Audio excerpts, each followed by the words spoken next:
మహాగణాధిపతయే నమః. ఓం గురుభ్యో నమః. ఓం శ్రీమాత్రే నమః.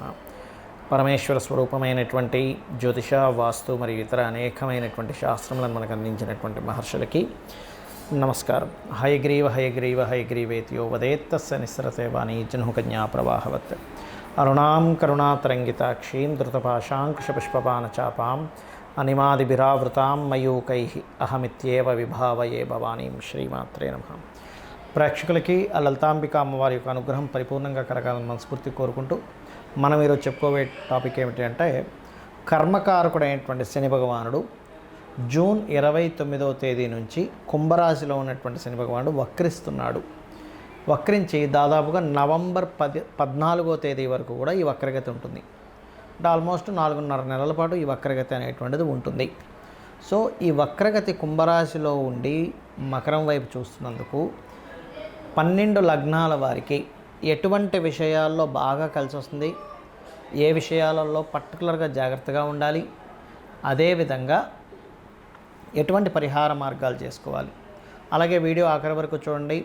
లగ్నం కానీ నక్షత్రం కానీ రాశి కానీ తెలియని వారు, ఒకవేళ ఏలినాడు శని, అర్ధాష్టమి శని, అష్టమి శని నడుస్తున్నటువంటి వారు ఎటువంటి పరిహారాలు చేసుకోవాలనేటువంటి విషయం కూడా నేను మీకు చెప్తాను. ధనుర్లగ్నము, ధనస్సు రాశి. ధనస్సు వారి కనుక చూసుకున్నట్లయితే ఈ శని యొక్క వక్రగతి అనేటువంటిది కొంచెం తెలియని ఒక చిన్న ధైర్యాన్ని ఇస్తూ ఉంటుంది. అంటే ఏంటి, అబ్బాయి ఈ పని నేను చేస్తే ఏమవుతుంది ఏంటో, ఇది నేను ఎట్లాంటి యాక్షన్ తీసుకోవాలి, ఇక్కడ నేను ఏమైనా కొంచెం నేను స్టెప్ తీసుకుంటే ఎటువంటి పరిహారం చేయవలసి వస్తుంది, ఎటువంటి జాగ్రత్తలు తీసుకోవాలి, ఇటువంటివన్నీ కొంత మీకు జాగ్రత్త చూపిస్తుంది. ఇది గుర్తుపెట్టుకోండి. అలాగే ఈ యొక్క శని యొక్క వక్రగతి ఏదైతే ఉందో ఇది మీకు మరలా ఎటువంటి మంచి ఫలితాలు ఇస్తుందో కూడా చెప్తాను నేను మీకు. అదేమిటి అంటే, పర్టికులర్గా మీకు శత్రువుపై జయం, కాంపిటీషన్లో ఖచ్చితంగా సక్సెస్ అవుతారు ఈ శని వక్రి వల్ల. రెండవది, కాంపిటీషన్లో సక్సెస్ అయ్యి లాభాలు కూడా పొందుతారు. అదేవిధంగా వివాహ ప్రయత్నాలు కూడా కొంతవరకు సక్సెస్ అవుతాయి, కొత్త జాబ్స్ కూడా లభిస్తాయి. దశమంలో ఉన్నటువంటి కేతువు ఈ యొక్క ప్రభావం శని వక్రి వల్ల తగ్గుతుంది. ఇది డ్యామ్ షూర్గా జరుగుతుంది, ఎటువంటి సందేహం లేదు. అలాగే కొంత సర్క్యులేషన్లో ఉన్న మనీని కొంత కుటుంబ సభ్యుల కోసం ఖర్చు పెట్టాల్సిన పరిస్థితి మీకు వస్తుంది. అయితే ఈ సమయంలో కొన్ని భయం వల్ల కొన్ని తప్పుడు నిర్ణయాలు తీసుకుంటుంటారు. ఇది కొంచెం జాగ్రత్తగా ఉండండి. అంటే తెలియని ఫియర్ వల్ల, చూడండి అక్కడ అసలు నిజంగా ఏమీ జరగదు, కానీ ఫియర్లో అనాలోచితంగా కొన్ని నిర్ణయాలు తీసుకుంటూ ఉంటాం. ఎవరినో అంటే ఒక్కొక్కసారి చూడండి, మొహమాటం కొద్దీ ఎవరినైనా మనం ఇష్టపడుతున్నామని చెప్పడము ఇట్లాంటివి జరుగుతుంటాయి. సో ఇటువంటివి చేయకండి. విదేశీ సంబంధాలు, ఇన్వెస్ట్మెంట్స్ రిలేటెడ్ సంబంధించిన విషయంలో ఈ శని వక్రి సమయంలో కాస్త జాగ్రత్తగా ఉండాలి. ఈ యొక్క 4.5 months కూడా. అలాగే మరొక విషయం ఏంటంటే, ఇక్కడ గమనించుకున్నట్లయితే ఇక్కడ మీకు మరొక విషయం చెప్తాను. మీ జన్మజాతకంలో కనుక మహాదశలు, అంతర్దశలు బాగుంటే ఈ శని వక్రి యొక్క ప్రభావం ఎక్కువగా ఉండదు. ఇది గుర్తుపెట్టుకోండి. అలాగే మరొక విషయం ఏంటంటే, ఇక్కడ సహజంగానే ఈ శని వక్రి సమయంలో లాస్ట్ 30 days ఆఫ్ స్పామ్లో మీకు కుజుడు నీచ స్థానంలోకి వెళ్తున్నాడు. 25 to 30 days ఆఫ్ స్పామ్లో. ఆ సమయంలో మాత్రం రాజకీయ విషయాల్లోని మరియు కొంచెం సంతానం కోసం ప్రయత్నం చేసేటువంటి విషయాల్లోని కొంతమంది చూడండి గర్భం దాలుస్తారు, కొన్ని తప్పిదాల వల్ల అబార్షన్స్ జరుగుతాయి. ఇటువంటి విషయాల్లో కాస్త జాగ్రత్తగా ఉండండి. ఇక్కడ సంతానాన్ని విదేశాలకు పంపించేటువంటి ప్రయత్నాలు కూడా కాస్త జాగ్రత్తగా చేయండి. ఇక్కడ అంటే తొందరపాటు నిర్ణయాలు తీసుకోవడం చేయకండి సంతానాన్ని విదేశాలకు పంపించేటువంటి విషయాల్లో. ఇక మీరు చేయవలసినటువంటి దేవత ఆరాధన ఏమిటి? ఆంజనేయ స్వామి ఆరాధన, సుబ్రహ్మణ్యేశ్వర స్వామి ఆరాధన, లేదా లక్ష్మీనరసింహస్వామి క్షేత్రాలకు వెళ్ళడము, గోవుకి బెల్లము, క్యారెట్స్ తినిపించడం చేయండి. ఖచ్చితంగా బాగుంటుంది. ఇక్కడ మీకు ఈ కాంబినేషన్ రుణాలు కూడా లభించేలా చేస్తుంది. ఒక్కోసారి చూడండి, మనం ఏదో ఫ్యాక్టరీ పెడదాం, బిజినెస్ పెడదాం అనుకుంటాం, బిజినెస్ లోన్ రావాలి, కానీ ఎలాగా అనుకుంటుంటాం. శని వక్రి 100% మీకు బిజినెస్ లోన్ వచ్చేలా చేస్తుంది. అంటే మీ ప్రయత్నం సక్సెస్ అవుతుంది. ఇది గుర్తుపెట్టుకోండి. చాలామందికి జాతక చక్రం అనేటువంటిది ఉండదు. ఒక్కోసారి చక్రం లేనప్పుడు ఏలినాడు శని నడుస్తుందా లేదా శని మహాదశ నడుస్తుందా, లేకపోతే అర్ధాష్టమి శని, అష్టమి శని నడుస్తుందా అనేటువంటిది అర్థం కాదు. అలాంటి వాళ్ళకి సిమ్టమ్ ఏమిటి అసలు మీకు అంటే, ఒకటే గుర్తుపెట్టుకోండి, పనులు ఆలస్యంగా అవుతుంటాయి, కానీ ఖచ్చితంగా అవుతాయి. ఇది గుర్తుపెట్టుకోండి. ఎప్పుడైనా శని యొక్క రిజల్ట్ ఎలా ఉంటుందంటే, ఆలస్యంగా అవుతాయి కానీ ఖచ్చితంగా అవుతాయి. ఇంకొక గమ్మత్తైన విషయం ఏంటంటే, ఏలినాటి శని, అర్ధాష్టమి శని, అష్టమి శని ఉన్నప్పుడు చాలామందికి ఉన్నటువంటి అపోహ ఏమిటి అంటే వివాహం అవ్వమేమో అనుకుంటారు, జాబ్ రాదేమో అనుకుంటారు, రాజకీయాల్లో గెలవమేమో అనుకుంటారు. కాదు, గుర్తుపెట్టుకోండి, రాజకీయాల్లో చక్కగా రాణిస్తారు, అందులో ఎటువంటి సందేహం లేదు.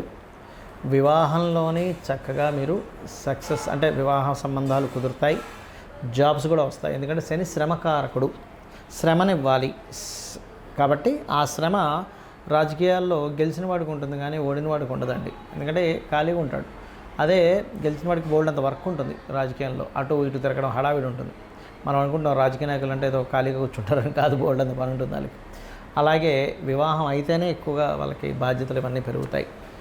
చాలామంది సంతానం కూడా కలగదనుకుంటారు, కాదు, పర్టికులర్గా శని యొక్క ప్రభావం వల్లే సంతానం కూడా కలుగుతారు, ఇది గుర్తుపెట్టుకోండి. అయితే ఇక్కడ మరికొంతమందికి ఏలినాటి అష్టమి శని, అర్ధాష్టమి శని నడిచేటప్పుడు తీసుకోవాల్సిన ముఖ్యమైన జాగ్రత్తలు ఏమిటి అంటే, పాయింట్ నెంబర్ 1, మీరు ఏ పనిని కూడా పోస్ట్పోన్ చేయకండి. మీరు ఎంత పోస్ట్పోన్ చేస్తూ ఉన్నారో వరకు శని యొక్క నెగటివ్ ఎఫెక్ట్ అంత పెరుగుతూ ఉంటుంది. మీరు ఎంత త్వరగా మీ యొక్క పనులు ముగించుకుంటూ ఉంటే శని యొక్క బ్యాడ్ ఎఫెక్ట్ తగ్గడం, పాజిటివ్ ఎఫెక్ట్ పెరగడం జరుగుతుంది. పాయింట్ నెంబర్ 2, మధ్యాహ్నం పూట అసలు నిద్రపోకండి. మధ్యాహ్నం పూట కనుక మీరు నిద్రపోవడం కనుక అలవాటు చేసుకున్నారా, ముఖ్యంగా ఏలినాటి శని, అర్ధాష్టమి శని, అష్టమి శనిలో ఇంకా దాని యొక్క బ్యాడ్ ఎఫెక్ట్ అనేది పెరుగుతూ ఉంటుంది. వీలైనంత మటుకు త్వరగా నిద్ర లేవడం, కాస్త నైట్ టైం కొంచెం త్వరగా నిద్రపోయి ఉదయం త్వరగా నిద్ర లేవడం, ఎక్సర్సైజ్ చేయడం, వాకింగ్ చేయడం చేస్తూ ఉన్నట్లయితే బ్రహ్మాండంగా కలిసి వస్తుంది. అలాగే ఆలయాలు పర్టికులర్గా మీరు ఆంజనేయ స్వామి ఆలయము, సుబ్రహ్మణ్యేశ్వర స్వామి ఆలయము, అదేవిధంగా నరసింహస్వామి ఆలయము, గణపతి ఆలయము, లేదా రావి చుట్టూ ప్రదక్షిణాలు, సర్పాలయాలు ఉంటాయి. వీటికి మీరు వెళ్తూ ఉంటే శని భగవానుడి యొక్క అనుగ్రహం పరిపూర్ణంగా ఉంటుంది, నెగిటివ్ ఎఫెక్ట్ అనేటువంటిది ఉండదు. అదేవిధంగా గోశాలకు వెళ్ళి గోవులకి చక్కగా మీరు బెల్లము తినిపించడము, క్యారెట్స్ తినిపించడం చేస్తూ ఉండండి. ఇక మరొక విషయం ఏంటంటే, బాగా ఎక్కువ ఎఫెక్ట్ ఉంది. ఒక పక్క కొంతమందికి ఎలా ఉంటుందంటే శని మహర్దశ నడుస్తూ ఉంటుంది ఈ జన్మజాతకంలో, గోచారంలో ఏలినాటి శని కూడా వస్తుంది, అప్పుడు మరింత ఎక్కువ స్లో అవుతాయి. అలాంటప్పుడు ఖచ్చితంగా మీరు తెల్ల నువ్వులు, కేజీంబావు తెల్ల నువ్వులు, నీలం రంగు వస్త్రము తీసుకొని శనివారం నాడు లేదా బుధవారం నాడు లేదా శుక్రవారం నాడు, బట్ శనివారానికి ఫస్ట్ ప్రిఫరెన్స్ ఇవ్వండి. ఆ రోజు మీరు ఖచ్చితంగా మీకు దగ్గరలో ఉండేటువంటి ఆలయంలో ఉండే పురోహితుడికి సంకల్పం చెప్పి మరి దానం ఇవ్వండి. ఏలినాటి శని నడుస్తుందా, అష్టమ శని, శని మహర్దశ అని. అలాగే మరొక విషయం ఏంటంటే, శని ఎవరి మీద పగబట్టాడు, ఇది బాగా గుర్తుపెట్టుకోండి. శని పట్టింది, శనిలా తగిలాడు, ఇట్లాంటి మాటలు మాట్లాడదు, చాలా పెద్ద దోషం. ఎందుకంటే శని తన కర్మ తను చేసుకుంటూ వెళ్ళిపోతున్నాడు, మనకేదైతే కర్మ ఉందో ఆయన అందిస్తూ వెళ్తుంటాడు.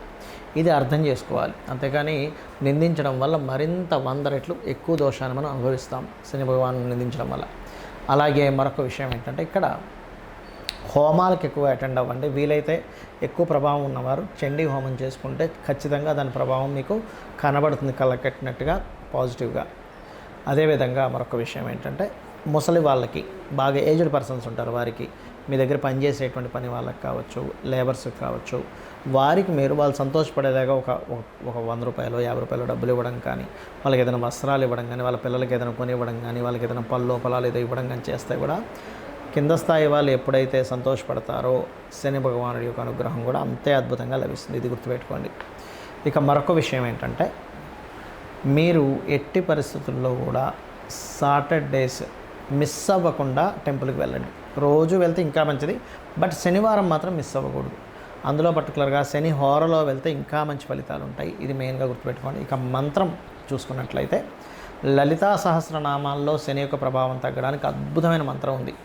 ఏమిటా అద్భుతమైన మంత్రము అంటే, ఓం అనాకలిత సాదృశ్య చుబుకశ్రీ విరాజితాయై నమః, ఇది చేసుకోవచ్చు. ఆంజనేయ స్వామికి మంత్రం ఒక అద్భుతమైన మంత్రం ఉంది, అదేమిటి అంటే, ఓం హరి మర్కటాయ నమః, అద్భుతమైన మంత్రం అండి.